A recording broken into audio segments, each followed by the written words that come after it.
جعل الله الكعبة البيت الحرام قياما للناس والشهر الحرام والهدي والقلائد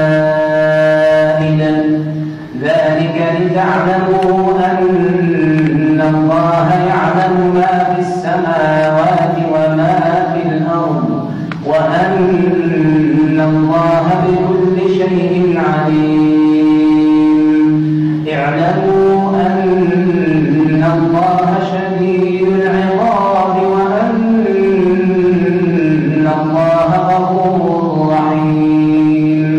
ما على الرسول إلا البلاغ والله يعلم ما تبدون وما تكتمون. قل لا يستوي الخبيث والطيب ولو أعجبك كثرة الخبيث فاتقوا الله يا أولي الألباب لعلكم تفلحون. يا أيها الذين آمنوا لا تسألوا عن أشياء إن تبد لكم تسؤكم وإن تسألوا عنها حين ينزل القرآن تبد لكم عفى الله عنها والله غفور حليم.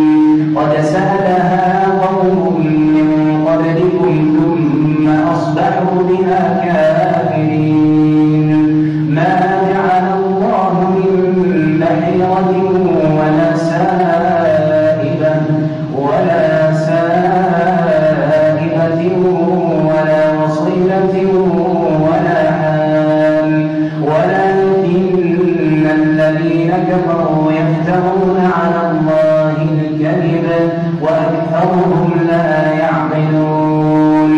وإذا قيل لهم تعالوا إلى ما أنزل الله وإلى الرسول